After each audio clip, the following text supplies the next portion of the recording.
Hello guys, welcome back to our channel is our family vlogs. Once again, nandito naman po ako para ibahagi po sa inyong lahat tungkol sa mga collectible na barya tsaka collectible na banknotes. So bago po ako mag-umpisa, shout out po sa mga legendary collector, lalo na sa mga baguhang collector tsaka yung kakaumpisa pa lang sa pagpangulikta, no?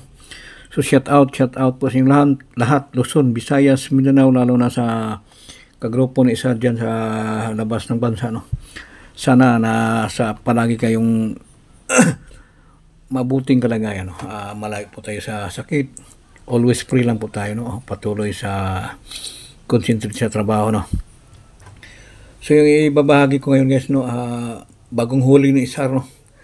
May nakapag-alok sa akin, siya mismo ang pumunta doon sa trabaho, no. So nais ko lang po i-share, no, o ipapakita po sa inyong lahat, lalo sa mga viewers, o para maintindihan nila, no. Tungkol po sa 1 piso Jose Rizal BSP, no, error coin, no. So nung una guys, nag-send siya sa messenger ko, no. Sabi na, ito po. Nung una, natatawa ko kasi sabi ko man-made error. So sabi niya, kasi pupunta na siya sa trabaho. Sige, punta ka na dito para makilatis ko, no. Ito po guys, talagang akala ko nung una sinasadya eh. Parang pinupukpok, pero nung nakita ko sa personal guys, talagang namangha ko guys, talagang mint error po, no, o machine error. Kasi nung unang tingin ko sa hindi ko nakilatis yung edge niya, parang talagang sinasadya, no, parang man-made error. Pero nung nakilatis ko dito sa gilid, no, yan, isa-isahin po natin, no, para maintindihan sa mga baguhang kolektor, no.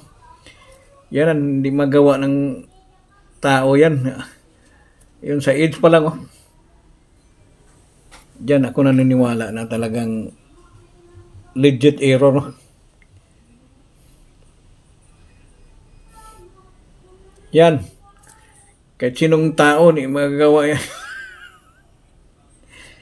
Kaya pasok sa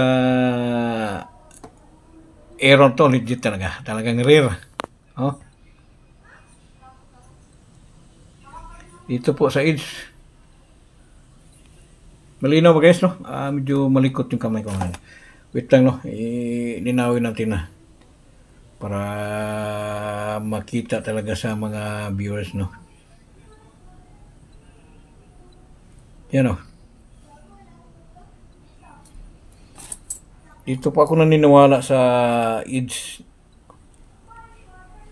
Gatla niya, talagang pasok po sa hinahanap namin. Hindi po magagawa ng tao to guys, no. Yan, nakaka-relate nito guys, mga legit collector lang.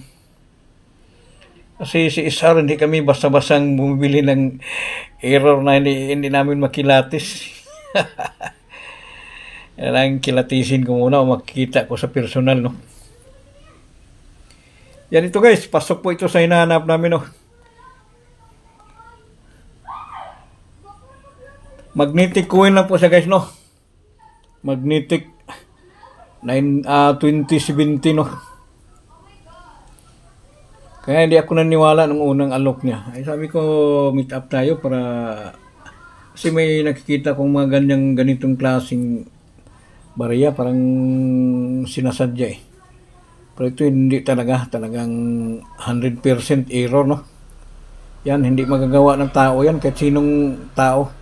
Kasi pag once yung barya na magnetic guys, pag magalaw mo siya o maukitan mo siya, talagang lalabas yung kalawang, no. Yan, no. Makintab pa rin, no. Yan. Medyo malinaw na, oh, yung edge, oh. Yan, o. Di ba gagawa ng tao yan guys, talagang pasok yan sa hinahanap ko. Yan, mga legit error. magandang kolektahin, no, barya. Kasi pag once na magnetic coin, kung talagang guguhitan mo ng ganyan o ukitan mo, talagang kakalawangin agad yan. Yan, no. Brilliant pa rin siya, no? Kahit sa edge. Yan, kahit anong error. Anytime, 100%. Yan ang magandang kolektahin, lalo na magandang pagka-error, no? Kasi mag-base po kami sa composition sa barya o magnetic or non-magnetic. Taga error niya, no? Yan, sobrang pagka-struck yung edge niya. Huwag po kayo mag-alok ng gagayahin nito, guys, kasi makikilatis ni SR yan, no? Hindi nyo magagawa yung ganyang klaseng error, oh. Sa edge pa lang. Hindi magagawa ng tao yan. Napakahirap kopyahin yan, oh. Yan, eh, oh. Para malinaw sa nanonood, no? Yan. Dito ako manga sa edge niya. Pero nung unang tingin ko sa overs niya o sa reverse, akala ko sinasadya. Kasi halos buong isang bilog may mga guhit-guhit, eh. Tsaka dito sa overs, ganun din, no? Baliktaran, no? Sabi ko sa kanya na meet up po tayo para makilatis ni isa, no? So, ano din na nagkasundo, no? Nakilatis ko talaga. Hanggang pasok po sa hinahanap namin, no? Hindi po tayo basta-bastang bumili ng mga man-made error. May pangsilip po tayo, no? Masisilip natin yan. Yan lang po, guys, no? Anytime. Kasi ito i-compare po natin sa normal na 2070, no? Medyo malabo yung kulay niya, no? Oh. Pero yung isa kahit may mga gatna-gatna, pero medyo mas makinang pa sa konti, no?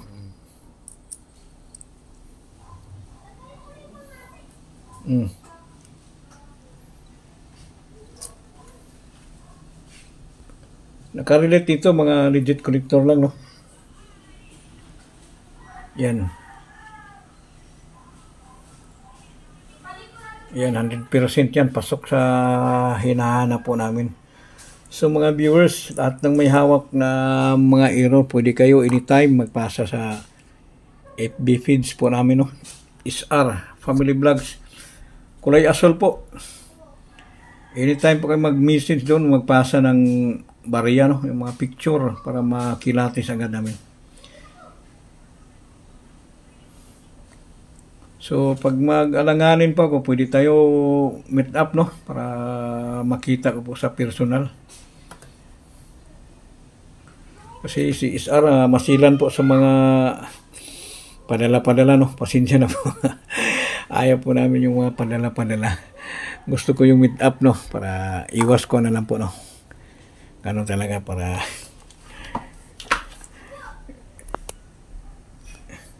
ayan, mga viewers, for another dagdag collection na naman, no? Patuloy po namin binibili bukod sa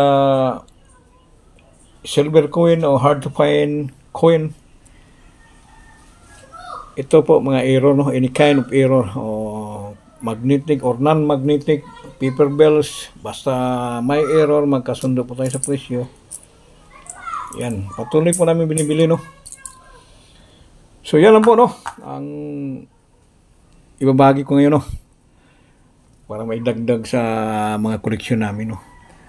Talagang maraming naniniwala sa channel namin. Madali po ako makita, basta mag-message lang po. Basta may gusto nyo po kayong mag-alok, talagang bibilihin ko, no? 100% yan. makikita naman ninyo yung mga koleksyon namin dyan. Hindi naman kami basta-basta na puro kamay lang na iwan ko lang, bahala sila. Mas mahal yung bilihan nila. Basta kami dito, yung binibili namin, mga collectible talaga, no? Talagang mga legit coin, no? Sariling puhunan namin to. Hindi kami nagbisi. Makikita naman ninyo sa mga followers namin. Hindi naman maabot ng milyon, pero may panglaan kami na pera para pangbili sa inyo, no? Yan lang po. Simpleng collector lang po tayo. CSR, simpleng collector lang. Kasi yung amin dito para maibahagi din sa mga walang kalam-alam, no? Para sila matuto din.